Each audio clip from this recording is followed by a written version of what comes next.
Okay, so my case study this time around was on a girl named Alexandria. She is a female. She is approximately 4'9". She's about 110 pounds or so. She's got gorgeous blonde hair. She's 15 years old. She has cerebral palsy, and she lives with her mother and her father. She loves to run. She loves to listen to her mother, read her books, and she loves to play on the playground or even in gym class. One of her favorite TV shows to watch is Dora the Explorer, and she loves to write her name. On any piece of paper, you'll see her write her name over and over and over. She loves to hang out with her sister. She has 2 of them, and she adores school. She loves to learn. So, Alexandria got the Esther J given to her, and so here's some of her results. Her employment number of yeses was 7, so that was a 53%. Recreation and leisure was a 4, that's 100%. Her home living was 8, that's 53%. Her community participation was 2, so that's 28%. Post-secondary education, so after high school, was 3, and that's 50%. And then her total performance score, she got a 25 out of 55. Some of the questions didn't pertain to Alexandria, so I vetoed those out of the total. Her Wechsler results, in math, she got 24 answers right, which is a weighted raw of 132, or a standard score of 82. For her spelling, she got 9 correct, which was 140 weighted raw, and a standard score of 88. Her reading was 11 correct, a weighted raw of 123, and a standard score of 80.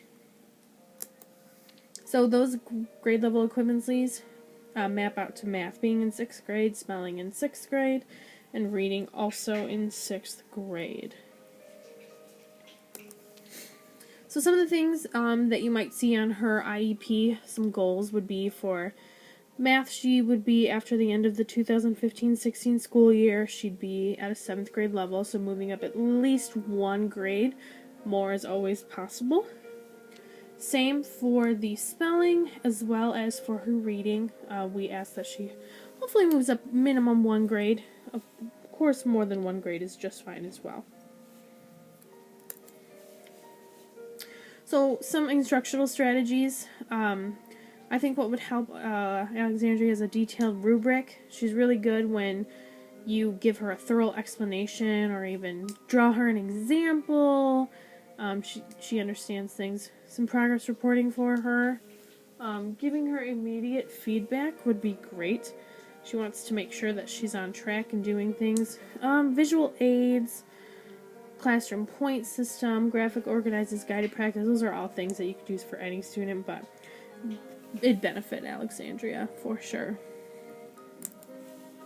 Some accommodations or modifications that I thought would help. A use for a computer for her. She's good at writing at times, but it gets exhausting for her, so a computer would help for note taking. Along with that, she'd get a copy of the instructor's notes, extra time on assignments, speech clarification device when needed, accessible classroom desk, because she does use a wheelchair at times, not always. She can walk, but she does have the wheelchair option. And then schedule classes that allow for extra time for her to learn some activities for her day-to-day life.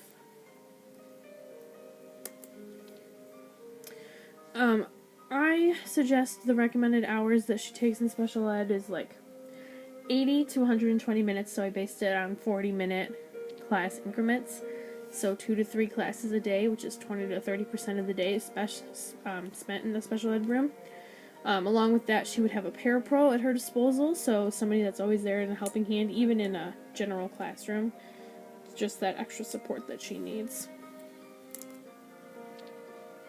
Her recommendations for transition would help her with her ability to be mobile, prepare her for independence and self-efficiency, which you can do through dual enrollment or co-op opportunities, help her develop her life and coping skills, and then help to learn and understand a trade skill would be really great for Alexandria. She said something about liking cooking at times. Sometimes she gets kind of frustrated, but that's something that she could do through the high school. Have cooking classes, go to learn all about that trade, things like that.